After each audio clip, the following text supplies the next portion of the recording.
ओम श्री सद्गुरुदेव भगवान की जय।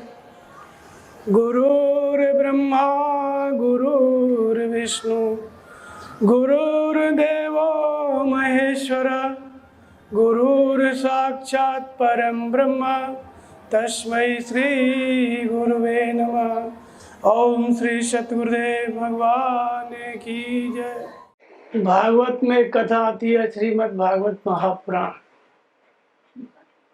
एक कथा प्रचलित है, व्यास लोग उसको बोला करते हैं।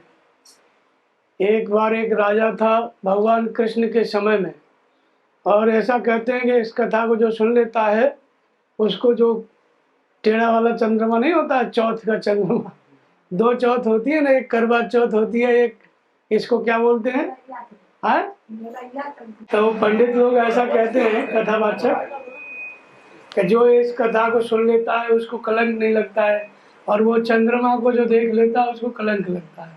अब ये भारत में लोग देखते हैं, उसको जानते हैं, पूरी दुनिया में तो जानते भी नहीं कि कौन सा चंद्रमा किसका है, सब देखते हैं। तो इससे कोई कलंक से मतलब नहीं है, लोग डर जाते हैं। चंद्रमा दिख ही गया तो क्या हो गया, कोई कलंक नहीं लगता है। लेकिन क्या होता है कि एक कथा है, भागवत में इसका प्रमाण मिलता है इस बात का। कथा इस तरह से है कि यादवों का भगवान कृष्ण के समय में यदुवंशी बहुत शक्तिशाली थे। उनमें से एक राजा था, उन्हीं के वंश का सत्राजीत। उसने भगवान सूर्य की उपासना की और भगवान सूर्य ने उसको एक मणि दिया, और मणि देने के बाद कहा कि तुम इसको अपने पास रखोगे तो जैसे हम चमकते हैं वैसे तुम भी चमकोगे, सभा में चले जाओगे तो लोग देखते रह जाएंगे तुमको। इतना तेज उस मणि का था। वो मणि लेकर के फिर उसके अंदर बड़ी प्रसन्नता हुई, उसको लगा कि इसको दिखाया जाए। कोई भी वस्तु किसी के पास होती है तो हर आदमी चाहता है कि मेरी जो वस्तु है, जो मैंने खरीदा है, लिया है, या जो दूसरे के पास नहीं है, उसको दुनिया देखे। ऐसे भाव से वो चला गया भगवान कृष्ण की सभा में, महाराज उग्रसेन की सभा में, जो भगवान कृष्ण के नाना थे, द्वारिकापुरी। अब वहाँ जा कर के जैसे ही उसने सभा में प्रवेश किया, जितने राजा बैठे थे सब चौंक गए देख करके। उनको लगा कौन आ गया, लगता है सूरज भगवान धरती पे आ गए। तो फिर लोगों ने, दूसरे राजाओं ने कहा कि नहीं नहीं, ये जो है यादवों का राजा सत्राजीत है, और इसको इस सूर्य ने मणि दी है, उसी से ये चमक रहा है, जगमग जगमग। उसको देख करके बहुत से राजाओं के मन में ये बात आई कि ये छोटा मोटा राजा है, अगर ये भगवान कृष्ण को दे देता इस मणि को तो ये चक्रवर्ती सम्राट है, इनके ऊपर शोभा देती, इनके ही लायक है ये मणि, तो इसके लायक नहीं है, लेकिन पता नहीं कैसे पा गया। ऐसे सब राजा लोग सोचने लगे मन में, बोला नहीं किसी ने। और जब भगवान कृष्ण ने देखा उसको तो उनके मन में भी आया कि ये मणि तो बहुत दिव्य है, अगर ये मिल जाती तो हम अपने नाना को दे देते इसको। ऐसा मन में वो सोच रहे थे, बोला किसी ने नहीं कि चाहिए। बस वो सत्राजीत वो जो है सभा से लौट करके आया, तो उसका एक दूसरा भाई था प्रसेनजीत।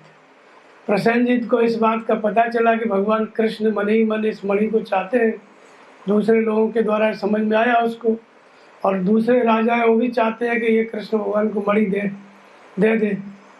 तो वो थोड़ा अपने को ज़्यादा शक्तिशाली मानता था, सत्राजीत से प्रसेनजीत मानता था कि मैं ताकतवर हूँ।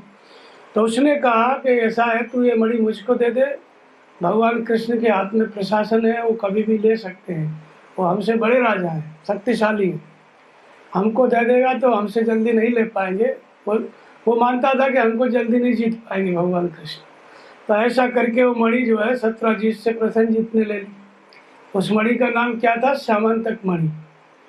जो मणि सूर्य भगवान ने दी थी उसका नाम क्या था, श्यामांतक मणि। और साथ साथ भगवान सूर्य ने यह भी कहा था कि तुम जब अशुद्ध होगे, अशुद्ध होकर के इसको धारण करोगे तो ये मणि तुम्हारा नाश करेगी। शुद्ध होकर के ही इसको धारण कर सकते हो जब तुम शुद्ध हो। तो उसके भाई ने ले लिया। अब भाई को क्या पता शुद्ध अशुद्ध क्या होता है, वो तो सत्राजीत को पता था।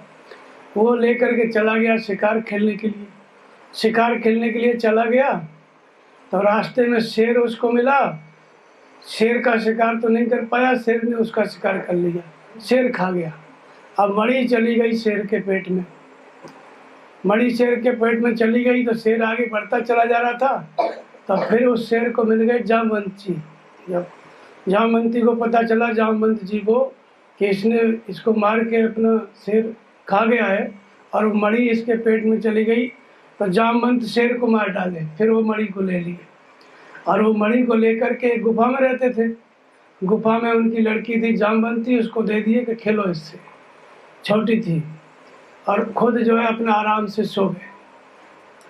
अब इधर इसको पता चला, प्रसन्नजीत तो मारा गया, शेर खा गया ना उसको।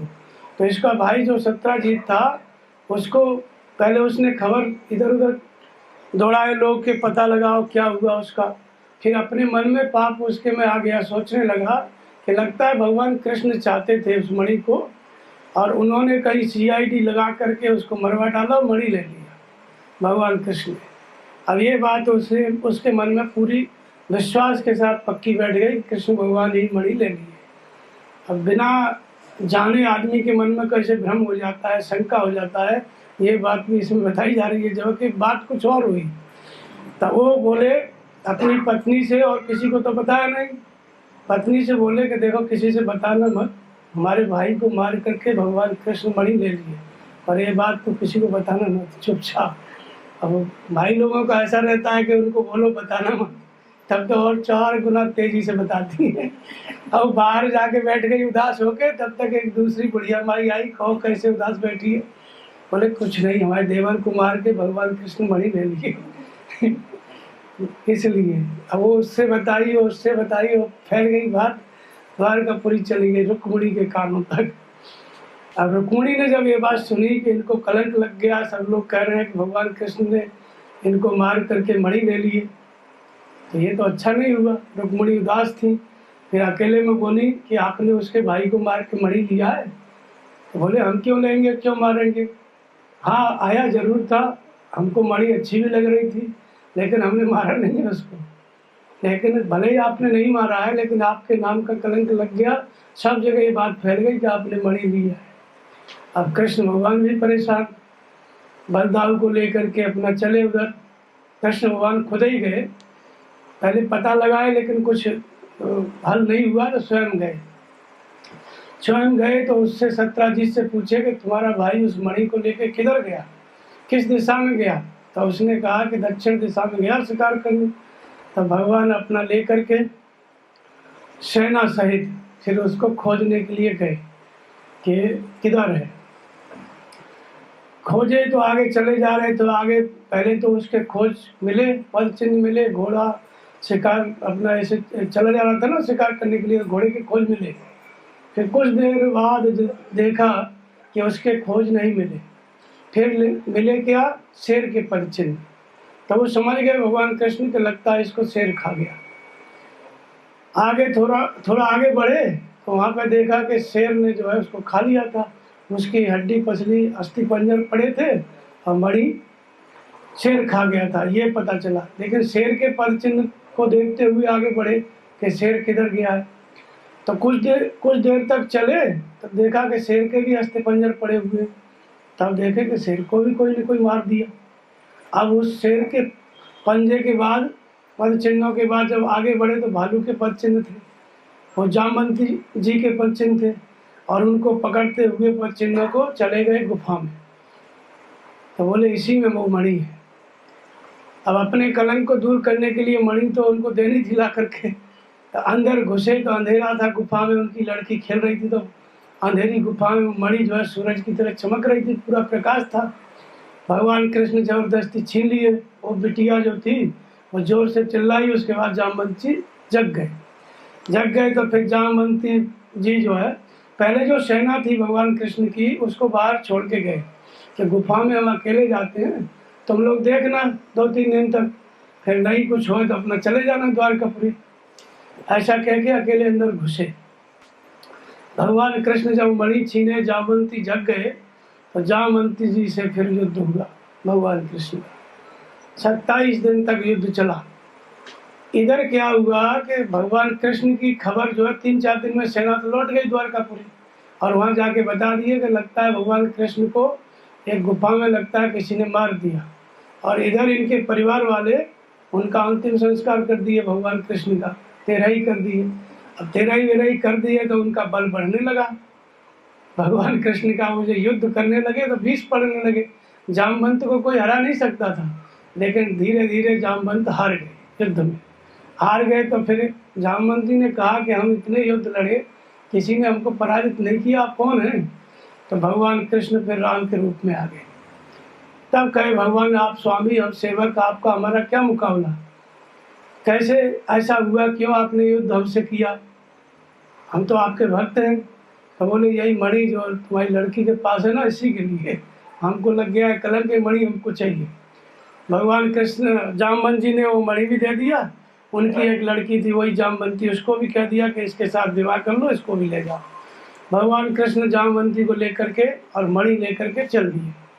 फिर सत्राजीत को आकर के बताया कि देखो तुम्हारे भाई को खा गया शेर, और जामवंत जी के पास ये मणि थी, और हम जो है ये मणि लेकर के आए हैं, अब मत बोलना, सब जगह फैला दो कि मणि मिल गई, हमने नहीं लिया था। तो फिर वो अपना उसका वो भी खुश हो गया राजा सत्राजीत कि नहीं हमारी जो है हमने गलती किया और ये मणि ला करके हमको दे दिए। खुश होकर के उसकी एक लड़की थी सत्यभामा, उस राजा की सत्यजीत की, उसने कहा कि ले प्रभु आप भी इसको ले जाओ, विवाह कर लो, और ये मणि भी आपको हम दहेज में देते हैं। तो मणि उसने दहेज में दिया और सत्यभामा के साथ विवाह कर दिया भगवान कृष्ण का। तो भगवान कृष्ण ने कहा कि देखो भाई ये मणि हम नहीं लेंगे, इसको तुम ही रखो। सत्यभामा को लेकर चले गए, द्वारकापुरी में गए तो वहाँ ये बात क्लियर हुई कि भाई मणि उसको मिल गई। अब उसके बाद तब तक क्या हुआ कि सत्यभामा का विवाह का प्रस्ताव जो है एक राजा था सत्यधनवा नाम का। सत्यधनवा नाम का जो राजा था वो विवाह करना चाहता था सत्यभामा से, लेकिन वो बीच में कृष्ण भगवान आके और उसके भाई ने, उसके पिता ने, और जब इनके साथ विवाह कर दिया तो उसको बड़ा बुरा लगा। उसको बुरा लगा तो वो अपना सेना लेकर के आया, और सत्यभामा जी का जो भाई था सत्राजीत सेना लेकर के आया, उसको मार दिया। जब सत्राजीत मारा गया तो सत्यभामा जो है पता चला तो रोने लगी कि हमारे भाई को मार दिया। कृष्ण भगवान और बलराम अपनी सेना लेकर गए, फिर सत्यधनवा को मारे, और इसके बाद सत्यधनवा को जब मारे तो सत्यधनवा ने मार करके मणि ले लिया था, लेकिन उसने सत्यधनवा ने क्या किया कि मणि को सोचा कि इसको हम पचा नहीं पाएंगे, बहुत तेजस्वी मणि है, तो उसने उस मणि को दे दिया अक्रूर जी को, और अक्रूर जी उस मणि को लेके चले गए काशी। अब इधर इसको सत्यधनवा को जब ये मारे भगवान कृष्ण और बलराम उसका वध किए तो मणि नहीं मिली। मणि नहीं मिली तो बलदाऊ जी ने कहा कि मणि कहाँ है, बोले मणि तो हमको नहीं मिली। तो उनको भी बुरा लगा बलराम को कि इनके पास मणि है, छिपाए हुए हमको नहीं बता रहे हैं। तो फिर वो नाराज होकर चले गए हस्तिनापुर, दुर्योधन को गदा युद्ध सिखाने लगे। फिर उनको लगा भगवान कृष्ण को कि बताओ हमने मणि ली नहीं है, फिर कलंक हमको लग गया। तो इस तरह से फिर क्या किए, फिर अपना गए भगवान कृष्ण सभा में आए, वहाँ पे फिर बोले कि हमारे राज्य का कौन व्यक्ति लापता है।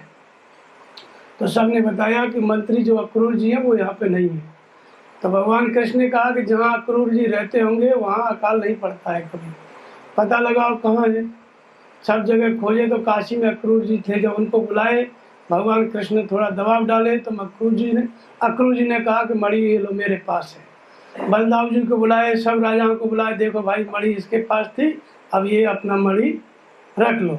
तो बलराम जी ने कहा कि देखो ये मणि जो है सत्यभामा की संपत्ति है, उसकी पैतृक संपत्ति है, इसलिए ये मणि उसके पास रहना चाहिए। मणि चली गई सत्यभामा के पास। ये कहानी है। अब इसको कहते हैं पंडित लोग, कथा सुनाते हैं, तो जो चौथ का चंद्रमा होता है, टेढ़ा वाला चंद्रमा, उसको देख लेता है कोई, उसको कलंक लग जाता है। जब ये कथा सुन लेता है तब उसको ये कलंक नहीं लगता है। तो भाई जिसने देखा हो उसने कथा सुनी कि नहीं? अब खत्म सब कुछ आज से।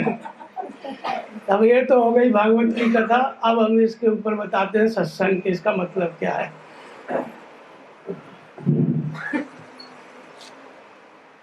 श्यामांतक मणि, इसका नाम है श्यामांतक मणि। श्याम माने क्या होता है? काला। भगवान कृष्ण का एक नाम श्याम है ना, तो उसका मतलब होता है काला। श्याम अंतक, अंतक माने अंत करना, जो कालमा का अंत कर दे ऐसी मणि। कालमा का अंत कर दे ऐसी मणि। कालमा का मतलब नहीं कि आदमी कोई काला है तो गोरा हो जाएगा, वो वाली कालमा नहीं।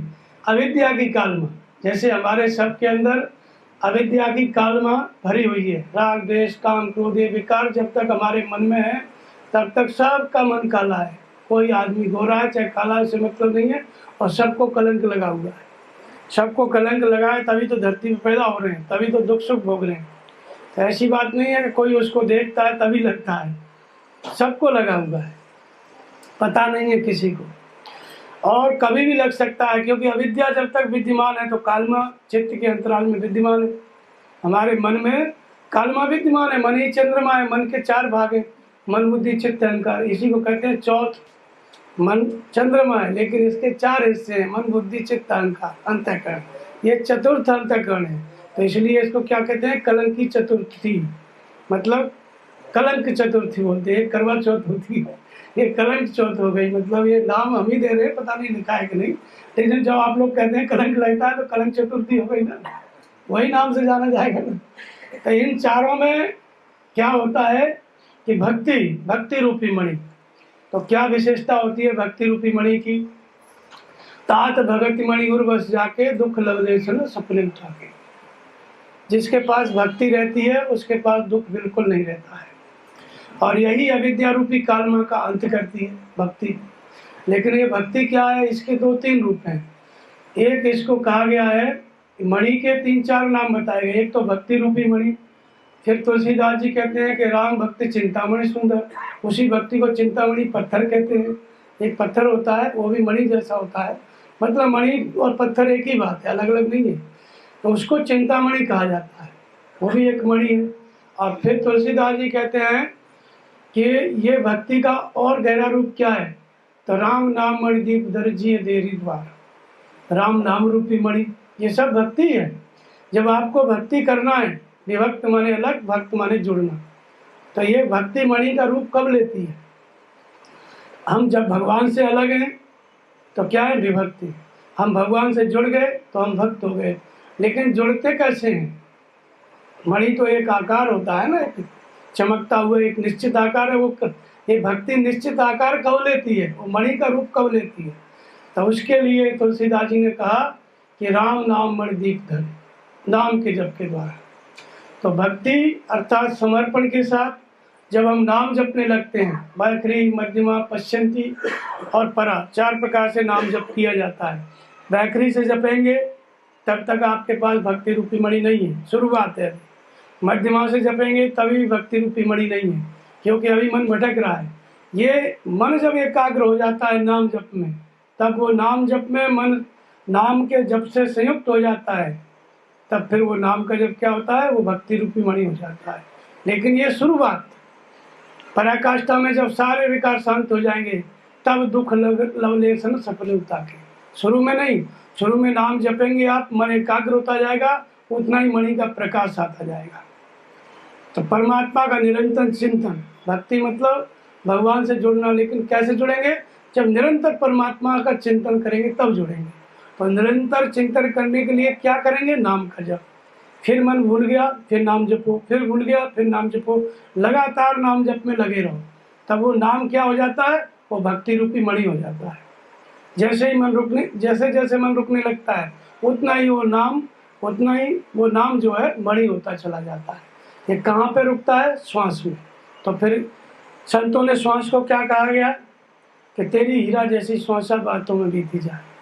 भक्ति रूपी मणि, नाम का जप रूपी मणि, अब हीरा जैसी श्वास, ये श्वास भी मणि। लेकिन कब? जब नाम का जप इस श्वास में होने लगता है। श्वास अंदर गई तो हम, बाहर आई तो हम, दूसरे विचार शांत हो जाते हैं। तब ये श्वास रूपी मणि कहो, नाम का जप रूपी मणि कहो, और भक्ति रूपी मणि कहो, या चिंतामणि पत्थर कहो, एक ही बात। ये सब अलग अलग नाम है। भक्ति के करने के एक ही साधक के अंदर भक्ति करने के अलग अलग स्तर है। नाम जपता है, नाम जपते जपते श्वास में मन रुक गया तो श्वास मणि हो जाती है, स्थिर हो गया मन तो चिंतामणि पत्थर हो जाती है, दृढ़ हो गया तब सब मिला के भक्ति है। तो ये भक्ति रूपी मणि। अब जब हम भगवान से जुड़ गए तो कालमा तो रहेगी नहीं अविद्या की। अविद्या की कालमा क्या है? अविद्या का मतलब क्या है? अविद्या का मतलब है असत्य को सत्य मानना, दुख को सुख मानना, असत्य को सत्य मानना, दुख को सुख मानना और अनात्मा को आत्मा मानना। ये सब क्या है? अविद्या है।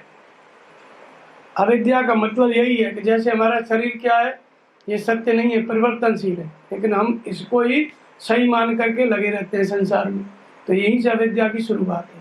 और जब हम इसी को सही मान के लगे रहते हैं तो हमारे अंतःकरण में कालमा बढ़ती जाती है, विकार बढ़ते जाते हैं। तो ये क्या है? काला, इसी को कहा गया है श्याम, श्याम वर्ण, इसी को कालमा कहा गया है।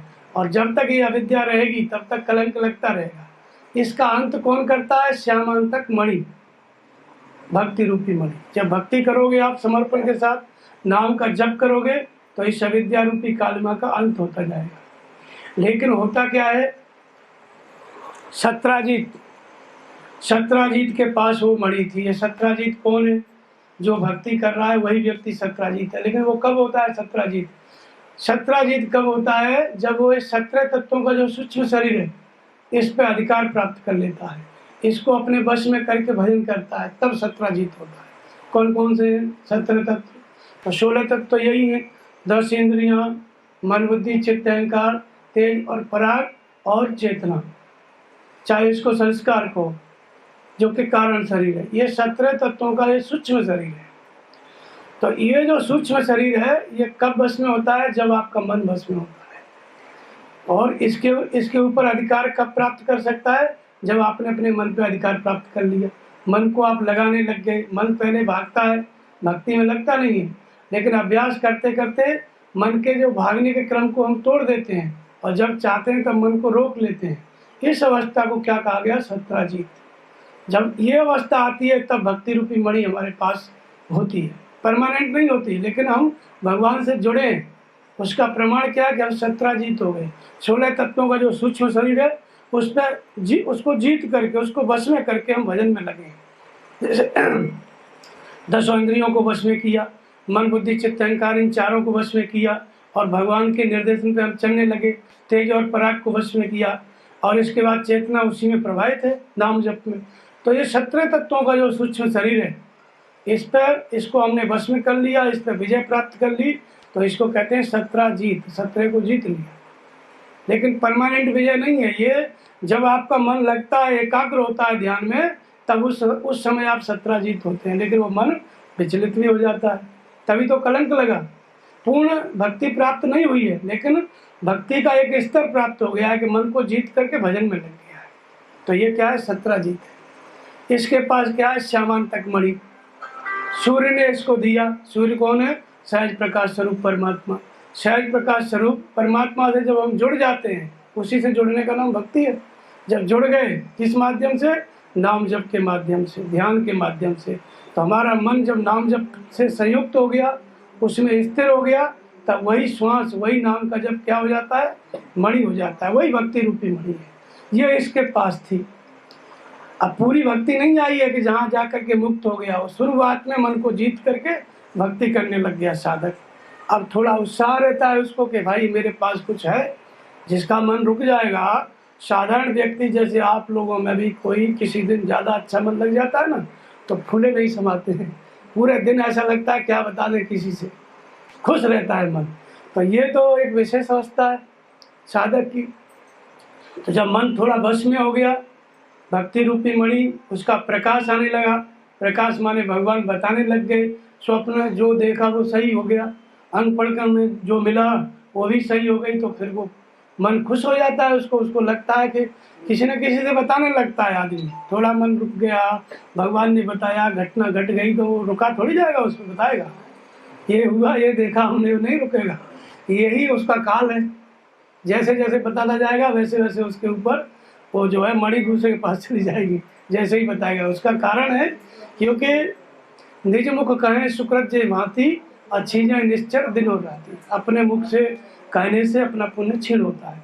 पुण्य छीन हो गया मतलब मणि कुछ किसी और ने ले लिए की बात है। अब ये अवस्था उसकी आ जाती है। अब साधक क्या करता है कि वो देखने लगता है किसको, चंद्रमा को।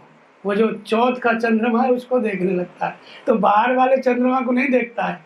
मन बुद्धि चित्त अहंकार इसके अंतराल में जैसे ही समर्पण के साथ नाम जप किया, थोड़ा मन रुका, मणि आई, क्या वहीं पे देखने लगा, मतलब अपनी स्थिति को देखने लग गया। मैंने आज अच्छा भजन किया, मुझे ये उपलब्धि, मैंने मन को रोक लिया, भगवान ने ये बताया, मैंने वो बता दिया, उसके पास ये हो गया। ये सब चीज़ों को जब देखने लगता है तब फिर कलंक लग गया उसको। जैसे ही देखने लगता है अपनी स्थिति को, क्योंकि अभी आगे बढ़ना है, देखेगा तो अवरुद्ध हो जाएगा। उसको लगता है कि अब हम पूर्ण हो गए, तो वहाँ पे बैठ करके वो देखने लगा, अपना विचार करने लगा, तो फिर वो कलंक लग गया। इसके बाद क्या होता है कि उसके भाई को, प्रसन्नजीत को खा गया शेर। तो देखने लगता है साधक के अंदर क्षीण प्रकाश है, अभी पूरा प्रकाश, पूरा परमात्मा, पूरी भक्ति प्राप्त नहीं हुई है, थोड़ा प्राप्त हुई है, उसी पे वो रुकने लगता है। तो कालमा जो है विद्या की काम करने लगती है। शेर उसके भाई को खा गया जब मणि उसने ले ली। तो शेर खाने का मतलब होता है कि अहंकार हो जाता है, अभिमान हो जाता है कि हम कुछ हो गए। अहंकार हो गया तो फिर वही कलंक अंदर भरा ही पड़ा है, वह विद्या, बाहर कोई कलंक नहीं लगाता, अंदर अविद्या भरी पड़ी है, साधना अवरुद्ध हो गई तो फिर वो कलंक लगना, उसको कहा गया। अब बाहर के लोगों पे क्या लगना क्या नहीं लगना, सारी दुनिया एक जैसी है। तो इसके बाद जब अहंकार हो जाता है, अब क्या किया जाए, तब भगवान कृष्ण को पता चला। तो उनकी सेना क्या है, उनकी सेना है विवेक वैराग्य साम दाम यम नियम, जो दैवी संपद है। भगवान कृष्ण कौन है, योग की पराकाष्ठा पर, योग की पराकाष्ठा पर पहुंचे हुए तत्व स्थित जो सदगुरु है, महापुरुष है, वो योगेश्वर कृष्ण है। उनकी सेना क्या है, नाम जपना, ध्यान करना, इंद्रियों का संयम करना, यम नियम आसन प्राणायाम प्रत्याहार धारणा ध्यान समाधि, ये संपूर्ण दैवी संपद है। इसके साथ साधना में लगना, यही उनकी सेना है। भगवान कृष्ण सेना लेकर के उस मणि को खोजने के लिए चल दिए ना। तो इसका मतलब है कि सदगुरु के सानिध्य में नाम जपते हुए, इंद्रिय संयम करते हुए जो अहंकार आ गया, साधना रुक गई, वो वापस प्रयास करो, शुरू करो प्रयास, तो आगे सफलता मिलेगी। फिर जब भगवान कृष्ण आगे बढ़ते हैं तो फिर भेंट हो जाती है किनसे, जामवंत जी से। तो जब आगे बढ़ते हैं तो कैसे आगे बढ़ते हैं, तो धर्मस्य तत्व नेता गुहाया, धर्म का तत्व कहाँ है, हृदय की गुफा में बंद है। लेकिन वो मिलेगा कैसे, साधन चल रहा था, अहंकार आ गया, वो प्रकाश बुझ गया, मणि खो गई। अब उसको वापस प्राप्त करना है तो फिर से वही यम नियम साधन, भगवान कृष्ण की सेना, उसी के द्वारा फिर लगना पड़ेगा। तो वो लगने का मतलब क्या है, महापुरुष जो मार्गदर्शन कर रहे हैं वही मार्ग है, महाजनायन गता स्पंदा। और धर्म का जो तत्व है, परमात्मा का तत्व, वो हृदय की गुफा में बंद है, बाहर नहीं है। लेकिन उसको पाने के लिए, पुनः उसी अवस्था को प्राप्त करने के लिए जहाँ से अहंकार हुआ, फिर से भजन करना पड़ेगा। तो महापुरुषों के पद चिन्हों का अनुसरण करना, अर्थात जो मार्ग बताए हैं गुरु महाराज, उस पर फिर चलना। वापस जब चलता है तो चलते चलते क्या होता है, जामवंत जी, अब साधन रूपी जामवंत। तो ये दोनों भगवान और भक्त की लड़ाई है। तो ये कौन सी लड़ाई है, कौन सा युद्ध है, ये राक्षस और देवताओं का युद्ध नहीं है, भगवान और भक्त की लड़ाई है। तो क्या है, तो कबीरदास कहते हैं कि राम नाम दुर्लभ अति और ते नहीं काम, आदि अंत और युग युग राम ही थे संग्राम। कबीर कहते हैं हमें राम से ही लड़ना है कई जन्मों तक। तो ये राम से लड़ना क्या है, राम से लड़ोगे तो राम का रामत्व पा जाओगे, जीवों से लड़ोगे तो जीवों का जीवत्व पा जाओगे। और क्या है, 4 जन्म लेने हैं तो 4 जन्म और बढ़ जाएंगे अगर किसी से झगड़ा करोगे। अब भगवान से ही झगड़ा करोगे तो भगवान की भगवत्ता मिल जाएगी, उनके हाथों मारे जाओगे तब भी ठीक है, अब भजन करके उनको पालोगे तब भी ठीक है, दोनों परिस्थितियों में कल्याण है। तो इसलिए जामवंत जी क्या है, हार गए तब उनका कल्याण। तो साधना करते करते ऐसी स्थिति आती है कि भगवान कृष्ण फिर जो है राम के स्वरूप में उनको दर्शन दिया। राम और कृष्ण, इन दोनों का मतलब क्या होता है, कृष्ण का मतलब होता है क्रिया से संचालित, जो नाम जप ध्यान, ये जो आप प्रक्रिया करते हो, साधना करते हो, ये जो संचालन है सदगुरु के द्वारा, ये कृष्ण है। राम क्या है? जब आप भजन करेंगे, नाम जप करेंगे, तो भगवान आपको जो स्वप्न में बताते हैं, अनफड़कन से बताते हैं, ध्यान में बताते हैं, ये बताने वाली शक्ति है, ये राम है। करने वाली शक्ति कृष्ण है। ये दोनों साथ रहते हैं, दोनों एक ही हैं, अलग अलग नहीं। जितना करोगे उतना ही भगवान बताएंगे, और भगवान के आदेश का पालन आप करोगे तो भजन में उतना ही प्रवृत्ति मिलेगी, उतना ही ध्यान लगेगा। तो इसलिए कृष्ण भगवान राम के रूप में परिवर्तित हो गए। अर्थात इतना साधन करो सिमट करके हृदय में, ध्यान करते करते, नाम जपते जपते, यही युद्ध है। जो शुभ संकल्प है उनके द्वारा, देवी संपत्ति के द्वारा, भगवान कृष्ण की सेना के द्वारा अशुभ संकल्पों पर विजय पाना है। जो विजाती प्रवृत्ति है उसको जीतना है। लेकिन वो जीतने में कैसे आएगी? जब साधना में लगोगे तब। और साधना में कैसे आदमी लगेगा? जब भगवान प्रेरणा करेंगे, भगवान बताएंगे, तब वो साधन कर पाएगा। तो बताने वाली शक्ति जो का है वो राम है, और प्रक्रिया है वो कृष्ण है। दोनों एक ही साथ, एक ही है, अलग अलग नहीं है। ये जुड़े हुए हैं अंदर से, वही राम है वही कृष्ण है। तो भजन करते करते उसका अधिकार हो जाता है साधन रूपी जामवंत। साधना पर उसका अधिकार हो गया। उनकी लड़की क्या है? जामवंती, अर्थात साधना पर अधिकार हो गया। जब साधना पर अधिकार हो गया मतलब मन को फिर वश में कर लिया। साधना पर अधिकार होने का मतलब यही है कि नाम जपता है तो नाम जप पे अधिकार होना क्या है? नाम जप में मन नहीं लग रहा है तो हमारा अधिकार नहीं है। नाम जपते ही नाम जप में मन लग गया तो अधिकार हो गया। यही साधन पे अधिकार है। तो ये वृत्ति कौन सी है? ये वृत्ति जामवंती है। जाम का मतलब होता है मोह रूपी रात्रि। जाम माने रात्रि होती है।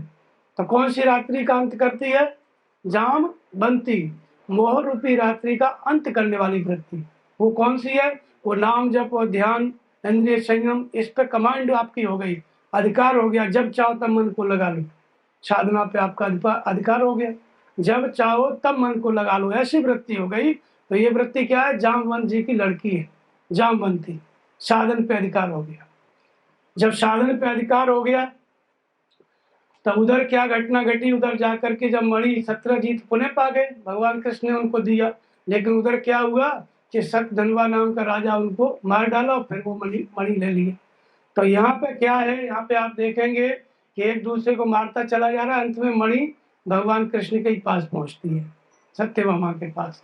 तो यहाँ भी इसका अर्थ आध्यात्मिक होता है। जैसे आप जलचर देखेंगे ना रामचरितमानस में, कि मकर नकर नाना जस व्याला सत जोजन अति परम विशाला, ऐचो एक तेने जे खाई एकन के डर थे डराई, और प्रभु विलोकर टरई तारे मन हर्षे तन भय सुखारे। वहां समुद्र पार कर रहे भगवान, तो वहां ब्रिज तो बना दिए, पुल तो बना दिए, लेकिन वहां पे जलचर आ गए। जलचर उभड़ के ऊपर आ गए। वो जलचर क्या थे, कैसे थे? कि ऐसे हुए कि तेने जे खाई, एक एक का शरीर 100 योजन लंबा चौड़ा था। 100 योजन, 100 योजन मतलब 400 कोस।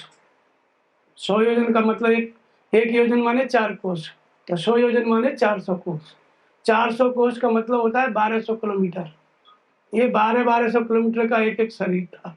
और फिर जो दूसरा जलचर था उसका शरीर कितना बड़ा होगा कि वो उसको खा जा रहा था। खा जाना, पचा जाने के लिए कम से कम 4-6 हजार किलोमीटर लंबा चौड़ा तो होना चाहिए। वो उसको खा जाता था। फिर तीसरा जलचर क्या था? इन दोनों को खा जाता था। ऐसे ऐसे जलचर थे। कहने का मतलब जो समुद्र में जब वो आ गए ना, तो ब्रिज अपना एक तरफ, उनका एक अलग से तैयार हो गया ब्रिज। और बंदर लोग इस ब्रिज से नहीं जा रहे थे, इस पुल से, उनके पीठ पर चढ़ चढ़ के पार हो रहे थे। अपर जलचरण चढ़ चढ़ पारे जाए, कपि नव पंथ उड़ाए। छलांग मारे, इसकी पीठ से उसकी पीठ पे, उसकी पीठ से उसकी पीठ पे, और उधर से पार हो रहे थे। पुल से तो बहुत थोड़े लोग जो बूढ़े टेढ़े थे वही जा रहे थे। बाकी जितने बंदर थे ना, छलांग मारते हुए पार हो रहे थे। और कुछ आकाश मार्ग से ही जा रहे थे। उन्होंने पुल से, उनको पुल से मतलब ही नहीं था। जैसे हनुमान जी जैसे थे, वो सीधा अपना रॉकेट की तरह ऊपर से निकल रहे थे। ये 3 तरह के, मतलब ये जो जलचर थे इनके ऊपर से भी पार जा रहे थे। तो ये जैसे जलचर इसमें बताए गए कि एक को एक खा जाता है, वैसे ही यहाँ सत्यजीत को सतधनवा ने मारा, सतधनवा को भगवान कृष्ण ने मारा। फिर सत्यभामा के पास वो मणि आ गई।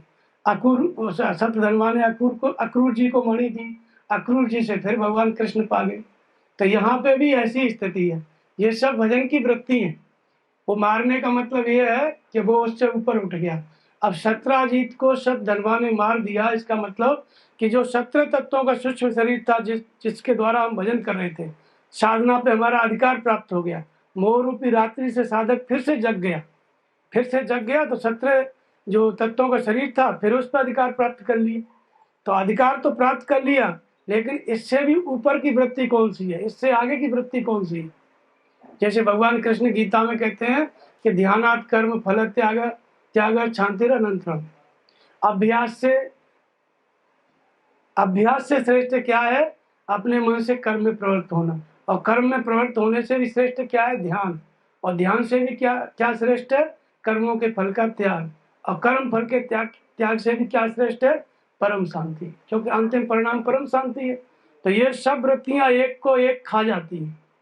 तो उनका नाम क्या था? मकर नकर नाना जस व्याला, शत योजन तन परम विशाला। सत्य में आयोजित प्रक्रिया, सत्य योजन माने सत्य की योजना, सत्य में आयोजित प्रक्रिया, अर्थात धारणा, ध्यान, समाधि, ये 3 जलचर है।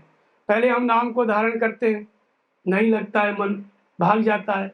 लेकिन जब ये धारणा मजबूत हो जाती है, जैसे ही नाम को आप जपने लगे और मन लग गया, चलने लगा, 10 मिनट 20 मिनट घंटों हट नहीं जाएगा, लगातार मन जो है धारण किए रह गया, तो उसको क्या कहते हैं? धारणा। ये एक जलचर है। और वह धारणा अधिक देर तक रुक गई, 1-2 घंटे तक, तो उसको क्या कहते हैं? ध्यान। तो धारणा को किसने खा लिया? ध्यान ने।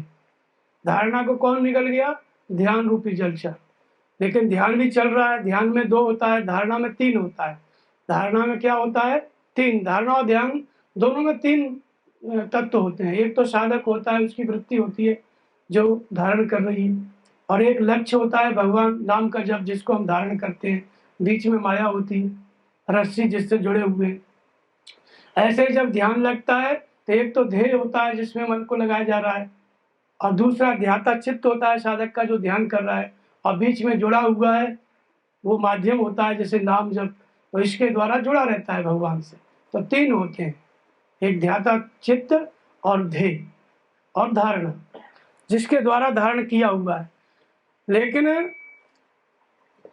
नहीं, धारणा में 3 होते हैं और ध्यान में 2 होते हैं, ध्येय और धारण करने वाला साधक।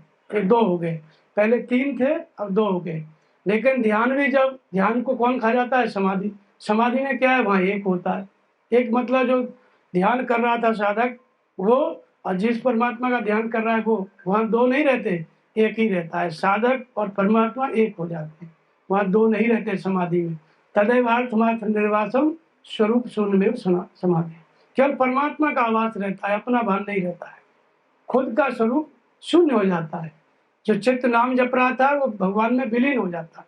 तो समाधि ध्यान को खा जाती है, धारणा को ध्यान खा जाता है, और धारणा, ध्यान, समाधि, इन तीनों को संयम खा जाता है। संयम भी एक अवस्था है। इन तीनों से ऊपर जब महापुरुष सिद्धि को प्राप्त होते हैं, उसके बाद की अवस्था है संयम। संयम का मतलब होता है कि भगवान की प्राप्ति हो चुकी। जैसे परमहंस महाराज थे, एक कुत्ता जो है सपना देख रहा था, अब उनके पास संयम था, धारणा, ध्यान, समाधि तीनों थे। तो वो महापुरुष क्या करते हैं? किसी भी वस्तु, किसी व्यक्ति को जानना चाहते हैं, कुछ भी, तो उसको धारण करेंगे, उसके स्वरूप को, उस आकृति को, चाहे कुत्ता बिल्ली है चाहे आदमी, वो अपने चित्त में धारण करेंगे। तो उनको धारण करने में इतना समय नहीं लगता जैसे हम नाम जपते हैं और उसको धारण करने में घंटों बैठे रहते हैं, लेकिन मन लगता नहीं। ऐसा नहीं होता है महापुरुष का, एक बार देखे वो वस्तु अंदर चली गई मन में, तुरंत उसको लेके ध्यानस्थ हो जाते हैं। ये सब 1-2 सेकंड में हो जाता है, ज़्यादा टाइम नहीं लगता है, क्योंकि वहाँ चित्त शांत है। शांत नहीं है, वो भगवान के स्वरूप है, चित्त है ही नहीं। ऐसे देखे, ऐसे ध्यान लगा और समाधि लग गई, तुरंत तो उसके मन में क्या चल रहा है उस स्थिति में, जिस समय उसको धारण किए उस समय क्या चल रहा है, वो सारा दृश्य सपने की तरह उनकी खुली आंखों के सामने हो जाता है कि इसके अंदर एक कौन सा सपना देख रहा है, उसको भी वो उस संयम के द्वारा देख सकते हैं। तो संयम जो होता है इन तीनों के ऊपर होता है। संयम, धारणा, ध्यान और समाधि इन तीनों को भी खा जाता है, इसलिए वो सबसे बड़ा जलचर है। ये इस तरह से भजन की वृत्ति एक दूसरे में जो विलीन होती जा रही है, यही बात यहाँ बताई गई कि जब 17 तत्वों के सूक्ष्म शरीर पर विजय प्राप्त की, तो साधना पे जब अधिकार हो गया तो क्या हो जाता है? सतधन्वा ने उसको मारा, सत्राजीत को। तो मारने का मतलब सतधन्वा माने सत्य में ध्यान लग गया। अब ध्यान लगाने के लिए ही तो हम भजन कर रहे हैं, लेकिन सत्य में जब ध्यान लग गया तो जो सूक्ष्म शरीर जो था 17 तत्वों का, उससे ऊपर उठ गया। भजन करता था, नाम जपता था, लेकिन ध्यान कम लगता था। अब जब ध्यान लग गया तो उससे भी ऊपर उठ गया। तो ये शतधनवा के पास चली गई मणि। अब शतधनवा ने कहा कि हम नहीं पचा पाएंगे, तो उसने दे दिया किसको? अक्रूर जी को। क्रूर और अक्रूर, अक्रूर कौन थे? भगवान कृष्ण की मंत्री थे अक्रूर जी। लेकिन अक्रूर का मतलब क्या होता है? क्रूर माने हिंसा। क्रूरता किसको कहते हैं? हिंसा को, हत्या को। और अक्रूर माने अहिंसा। अक्रूर का मतलब होता है अहिंसा। तो अहिंसा का मतलब क्या है? अहिंसक कौन है? तो जो हिंसा कौन करता है? काम, क्रोध, राग, द्वेष। जब तक हमारा मन इन विकारों के वश में है, तब तक हमारी आत्मा को अधोगति में ले जाएगा। और आत्मा को अधोगति में ले जाने वाले सारे विकार हैं। जब तक ये कार्य कर रहे हैं तब तक हमारे अंदर हिंसा हो रही है। क्योंकि जो न तरे भवसागर नर समाज पाए, अशोक निंदक मंदमती आत्मा हन गति जाए। तुलसीदास जी कहते हैं जो मनुष्य शरीर पा लिया, सदगुरु पा लिया, भजन की विधि मिल गई, फिर अपना उद्धार नहीं कर लेता, तो वो अपनी आत्मा का हत्यारा है। क्यों? उद्धार क्यों नहीं कर लेता? उद्धार करने के लिए तो भजन कर रहा है। आखिर बाधा क्या है? तो काम, क्रोध, राग, द्वेष, कोई विकार आ गया, बाधा पड़ गई, भजन रुक गया, फिर उधर चल दिया, तो हिंसा हो गई उसकी। तो हिंसा का मतलब काम क्रोध के वश में होकर के हम चलने लगते हैं, तो वो हिंसा है, वो क्रूरता है। किसके साथ? हमारे साथ। हम अपने ही साथ कर रहे हैं, अपनी आत्मा के हत्यारे हैं। इस तरह से वो हिंसा है। लेकिन काम, क्रोध, राग, द्वेष को त्याग करके भगवान की तरफ चलने लगे तो वो अहिंसा हो गई। तो कामनाओं का त्याग अहिंसा है और कामनाओं की पूर्ति हिंसा है। तो अहिंसा माने अक्रूर। तब वो मणि जब ध्यान लग गया तो उसकी वृत्ति कैसे हो गई? काम, क्रोध, लोभ से रहित होकर के भगवान में प्रवाहित हो गई। तो वो अहिंसा। अहिंसा प्रतिष्ठायाम तत्सन्निधो वैर त्याग, ये अहिंसा की शुरुआत है। काम, क्रोध, लोभ से मुक्त होकर के, विवेक वैराग्य से संयुक्त होकर के सूरत भगवान की तरफ चलने लगी, तो वो अहिंसा। वो अक्रूर जी के पास चली गई मणि। लेकिन ये अवस्था कब आती है? जब सत्य में ध्यान लग जाता है तब। शतधनवा ने उनको दिया मणि। अभी शतधनवा मरा नहीं है, अभी जिंदा है। शतधनवा मतलब ध्यान लगेगा तो आपकी अवस्था क्या होगी? अहिंसक की हो जाएगी, अर्थात भगवान की तरफ ही आप चलेंगे और बैर विरोध नहीं रहेगा किसी से। ये सत्य में ध्यान लगने की बाद की अवस्था है। लेकिन इससे आगे क्या होता है? शतधनवा को भी बलदाऊ और कृष्ण ने मारा, वध किया। तो जब इनको मारा तब क्या हुआ कि जो सत्यभामा थी उसका विवाह भगवान कृष्ण से हो गया। तो इसको मार दिया मतलब शतधनवा को। तो इसका मतलब है कि जो सत्य में हमारा ध्यान लगा था उससे भी ऊपर की अवस्था आ गई, तो उसको क्या कहते हैं? ध्यान के बाद समाधि। जब भगवान ने इसका वध किया तो समाधि की अवस्था आ गई। तो शतधनवा का वध हो गया, मतलब समाधि की अवस्था आ गई। ये आगे वाला जल चले। अब जब समाधि की अवस्था आ जाती है तो फिर वो मणि सत्यभामा के पास थी, तो सत्य का भान हो जाता है। सत्यभामा माने सत्य का भान हो जाना। भाई सत्य का बोध कब होता है? परमात्मा का बोध कब होता है? समाधि की अवस्था। जब चित्त समाधिस्थ हो जाता है तो सत्य का भान, सत्य का बोध हो जाता है। ये जो सत्य का भान होना, ये क्या है? ये सत्यभामा है। ये किनकी पत्नी है? भगवान कृष्ण की। ये महापुरुष की वृत्ति होती है। वो हमेशा 24 घंटे सत्य का बोध रहता है, सत्य का भान रहता है। वो हम कभी भी सत्य से, मतलब एक सेकंड के लिए भी सत्य से अलग नहीं होते। तो सत्य का भान, हमेशा सत्य उनको याद रहता है। इसके पहले की अवस्था में भले ही आप ध्यान कर रहे हो, लेकिन कभी मन उछलेगा तो आपका भान हट गया, सत्य से भान हट गया। तो इसलिए जब सत्य का भान हो गया तो इस समाधि से भी आगे की अवस्था है, इसी को संयम कहते हैं। सत्य का भान हो गया, सत्यभामा है। अब वो अक्रूर जी जहाँ रहते थे वहां पे अकाल कभी नहीं पड़ता है। तो पहले अक्रूर को मणि दी, वो अहिंसा की निम्नतम सीमा थी, वहां से अहिंसा शुरू हुई थी। मतलब काम, क्रोध, लोभ से रहित होकर के वृत्ति विवेक वैराग्य से संयुक्त होकर के भगवान की तरफ चल रही थी, अधोमुखी से ऊर्ध्वमुखी चल रही थी। लेकिन चलते चलते उस अहिंसा के व्रत में फिर अक्रूर जी जहाँ रहते हैं वहां अकाल नहीं पड़ता, वर्षा होती है। तो अहिंसा प्रतिष्ठायाम तत्सन्निधो वैर त्याग। जब पूरी तरह से अहिंसा में प्रतिष्ठित हो जाता है साधक, वो कब होता है? वो जब सत्य का भान हो जाता है, तब सत्य की प्राप्ति हो जाती है, तब भगवान की प्राप्ति हो जाती है, तब। तो अहिंसा उस समय उस महापुरुष का स्वभाव होता है। अधोगति में जाने वाली आत्मा को ऊर्ध्व गति में वो कर देते हैं, अहिंसा में प्रतिष्ठित रहते हैं, बैर भाव का त्याग कर देते हैं। मतलब भीतर से काम क्रोध राग द्वेष, यही तो बैरी थे, इन्हीं की वजह से हम राग द्वेष के कारण ही दूसरे को बाहर मारते थे या कुछ भी बैर करते थे। जब भीतर से कामनाएं समाप्त हो गई तो फिर बैर भाव खत्म उनके अंदर से, तो वो अहिंसा में प्रतिष्ठित हो जाते हैं। जब अहिंसा में प्रतिष्ठित हो जाते हैं तो वो उनका वातावरण क्या होता है, बैर भाव रहित होता है और दूसरे के अंदर भी वो इसका संचार कर देते हैं। तो परम धर्म श्रुति विदित अहिंसा, पर निंदा सम अग्न गरीसा। अहिंसा क्या है? जब श्रुति माने मन की दृष्टि और परम धर्म माने परमात्मा। सूरत हम लगाते हैं परमात्मा में, जैसे नाम जप में लगा रहे हैं, स्वरूप में लगा रहे हैं, यहाँ से अहिंसा की शुरुआत, अहिंसा के व्रत की शुरुआत। और श्रुति विदित अहिंसा, सूरत विदित हो गई, अभी हमारे मन की दृष्टि विदित नहीं है, थोड़ी देर लगाएंगे पता नहीं मन कहाँ भाग जाता है, हमारे सामने नहीं रहता है। लेकिन अभ्यास करते करते परम धर्म का, नाम जप का, ध्यान का अभ्यास करते करते सूरत अचल स्थिर ठहर गई। श्वास अंदर गई तो ओम, बाहर आई तो अन्य विचार शांत हो गए, सूरत एकदम स्थिर खड़ी हो गई, नाम जप को सुनने में लग गई। इसको कहते हैं सूरत का विदित होना। ये क्या है? यह अहिंसा की पराकाष्ठा है। यहाँ से आपकी आत्मा का अधोगति में जाने का क्रम पूरी तरह समाप्त हो जाता है। और ये किसको धारण कर रखा है? परम धर्म। परम धर्म क्या है? परमात्मा। जब सूरत स्थिर हो गई, वेदित हो गई, अचल स्थिर मन ठहर गया तो परमात्मा की प्राप्ति कर लेता है, परमात्मा को धारण कर लेता है। तो परम धर्म श्रुति विदित अहिंसा। और ऐसे महापुरुष का स्वभाव अहिंसा है, जो भी उसके सानिध्य में आएगा उसके अंदर भी अहिंसा की जागृति हो जाएगी। जो क्रूरता करने वाले विकार हैं, काम क्रोध राग द्वेष, ये नष्ट हो जाते हैं, समझो वो अहिंसा में प्रतिष्ठित हो गया। और हमको नष्ट करने हैं तो उनके सानिध्य में जाएंगे तो हमारे विकार भी नष्ट होने लगेंगे, तो अहिंसा की जागृति हो जाती है। तो अहिंसा प्रतिष्ठानाम तत्सन्निधो व्यर्त्याग। इसके बाद फिर वहाँ कभी अकाल नहीं पड़ता, बाहर का अकाल नहीं। बाहर का अकाल तो कभी भी पड़ सकता है, कोई नहीं रोक सकता उसको, समझ गए? ये अकाल कौन सा है? सदगुरु ज्ञान बदरिया वर्ष।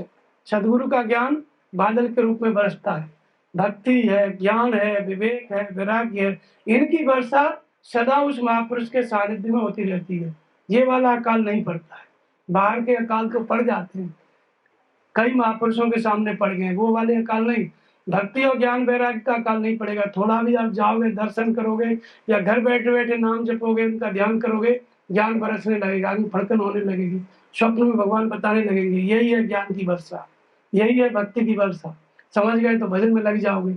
ये वर्षा सदा होती रहती है, हरा भरा रहता है वातावरण। लेकिन वो महापुरुष जब अक्रूर जी के पास, अक्रूर माने जो अहिंसा में प्रतिष्ठित महापुरुष हैं। अहिंसा में कौन प्रतिष्ठित है? जो जिसको सत्य का भान हो गया, सत्यभामा जिसकी पत्नी है। सत्य का भान होना, सत्य का बोध होना क्या है? सत्यभामा है। जब सत्य का बोध हो गया तो वो कौन हो गया? वो बुद्ध हो गया, महापुरुष हो गया, सदगुरु हो गया। उसके चारों तरफ वातावरण ऐसा रहता है कि वहां अकाल नहीं पड़ता है। इस तरह से भक्ति रूपी मणि शुरू करना है, लेकिन थोड़ा दिखावा करने लगा कोई तो फिर कलंक, अहंकार हो गया तो फिर कलंक।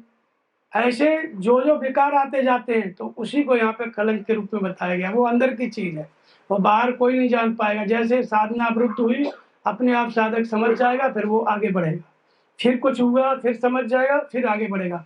एक समय आएगा कि वो अहिंसा में प्रतिष्ठित हो जाएगा, अक्रूर हो जाएगा, सत्यभामा से संयुक्त भगवान कृष्ण जैसे स्थिति वाला हो जाएगा, महापुरुष हो जाएगा, सिद्ध हो जाएगा। सत्यभामा ही उनकी पत्नी। बोले सत्य का बोध सदा रहना, सत्य का भान सदा रहना, सत्य एक सेकंड के लिए भी विस्मृत नहीं होना। ये क्या है? सत्यभामा। ऐसी अवस्था में वो मणि किसके पास है? सत्यभामा के पास। अक्रूर जी से भी वो मणि सत्यभामा को दे दिए। मतलब जिसको सत्य का भान है तो मणि, भक्ति रूपी मणि उसके पास है। समझो उससे भक्ति है उसके पास तो 24 घंटे सत्य का भान है। सत्य कभी विस्मृत नहीं होता। सत्य माने परमात्मा। सदैव महापुरुष उसमें डूबे निमग्न रहते हैं, कभी भी भूलते नहीं, सदा परमात्मा में डूबे रहते हैं। तो वो उनका भान होना ही क्या है? सत्यभामा है। तो ये भक्ति उसके पास है, भक्ति रूपी मणि। तो भक्ति मतलब परमात्मा में विलय हो जाना। पहले भक्ति माने समर्पण, फिर भक्ति माने नाम का जप, फिर भक्ति माने श्वास से नाम का जप। और नाम जपते जपते जब सूरत विदित हो गई तो फिर भक्ति का मतलब है कि भक्त जो है भगवान में विलीन हो गया। ये हो गई मणि की स्थिति। सत्यभामा के पास आने के बाद फिर वो मणि किसी के पास नहीं गई। इसके पहले कई लोग उसके अधिकारी, कई लोग दावेदार बने, बीच में कई जगह मणि गई, लेकिन सत्यम बाबा के पास आ गई, भगवान कृष्ण के पास आ गई, फिर वो कहीं नहीं गई। कहने का मतलब जिसके लिए आपका शरीर आपको मिला, आप भजन करते करते भगवान में विलीन हो गए, भक्ति को प्राप्त हो गए, भक्त हो गए, तो फिर ये भक्ति अनादिकाल तक आपके पास रहेगी, कभी आपका नाश नहीं होगा। काकभूषण जी के पास भक्ति थी। जब काकभूषण जी को भगवान ने दर्शन दिया तो भगवान ने कहा कि मोक्ष ले ले, संपूर्ण सुखों की खान, वैकुंठ ले ले, और जो तुम्हें मांगना है सब ले ले। काकभूषण जी ने कहा कि नहीं, ये सब नहीं चाहिए, प्रभु कह देन सकल सुख सही, और भक्ति अपनी देन कही। सब सुख कहने देने के लिए आप बोल रहे हैं, लेकिन अपनी भक्ति देने के लिए क्यों नहीं बोल रहे? ये भक्ति कौन सी चीज है जिसको भगवान सब ले लो पर भक्ति मत लो? यही मणि है, ये मणि के लिए लड़ाई है, इसी के लिए बाहर और भीतर। तो भगवान ने कहा कि ठीक है। जब उन्होंने कहा कि हमको भक्ति चाहिए, कौन सी भक्ति चाहिए? तो कहते हैं कि अविरल भक्ति विशुद्ध तब शुद्ध पुराण जे गाओ, और जे खोजस जोगी थ मुनि, और तब प्रसाद को पा। अविरल भक्ति मतलब कभी भजन किया, भगवान से जुड़े आधा घंटे के लिए, फिर भटक के कहीं और चले गए, वो वाली भक्ति नहीं। एक बार जुड़ गए तो 24 घंटे डूबे रहे उसी में, वो भक्ति चाहिए। तो काकभूषण जी को उनकी अवस्था ऐसी थी। चाहिए का मतलब कि वो इस अवस्था में पहुंच गए थे, भगवान को देना ही था, वो मांगते चाहे नहीं मांगते, वो अवस्था ऐसी थी। तो भगवान ने कहा ठीक है मस्त, तब वो भक्ति भगवान ने काकभूषण जी को दी। तो जब ये भक्ति आ जाती है तो उनका हुआ क्या? महाप्रलय नाश तब नाई। काल सबको खा जाता है, काल जो है, काल आने पर सभी लोग मर जाते हैं, और महाप्रलय में पूरी सृष्टि समाप्त हो जाती है। लेकिन उनको पूछा गरुड़ जी ने कि आपका तो महाप्रलय में भी नाश नहीं होता है, इतनी बड़ी योग्यता, ये सब कहाँ से आया आपके पास? सब लोग महाप्रलय में मर जाते हैं, आकाश पाताल सब डूब जाता है, आप बचे रहते हैं, क्या है? बोले मेरे पास वो भक्ति है। वो भक्ति आपके पास आई कैसे? अब अगर आपके पास भक्ति है तो एक काला कलूटा कौवे का तन क्यों है? अच्छा सुंदर शरीर क्यों नहीं है? तो बोले जैसे निज कुछ कछु स्वार्थ हुई, ते पर ममता कर सब कोई। जिससे कुछ स्वार्थ सिद्ध होता है उस पर सभी ममता करते हैं। जिसे पाठ कीटते हुए ते पाटम्बर रुचर, क्रम पाले सब कोई, परम पावन प्राण सम। वो जो रेशम निकलता है ना, कीड़ा दुर्गंध मारता है, लेकिन जो उनके धंधा करने वाले लोग हैं घर में पालते हैं, बांस मारता रहता है, पालते हैं, फिर भी क्यों? वो भले ही दुर्गंध आ रही है लेकिन पैसा आता है ना, इसलिए पालते हैं। तो इसलिए इससे हमको स्वार्थ हुआ है, इसलिए कौवे का तन हमको प्रिय है। तब पूछा कौन सा स्वार्थ सिद्ध हुआ है? तब काकभूषण ने कहा यही तन राम भगत और जामी, और ताते मोए परम प्रीसो। यहाँ कहते हैं भक्ति जामी। जामी का मतलब जैसे गेहूं जम गया, चना जम गया।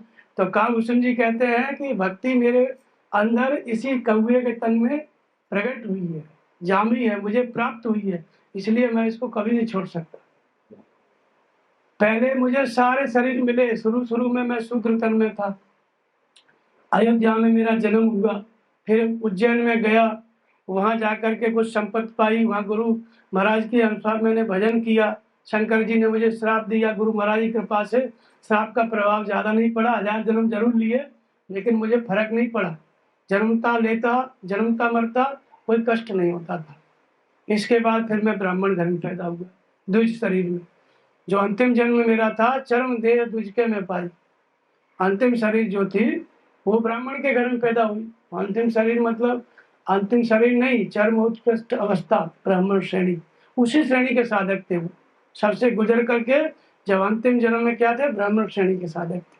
तो ब्राह्मण शरीर में भी मैं पैदा हुआ।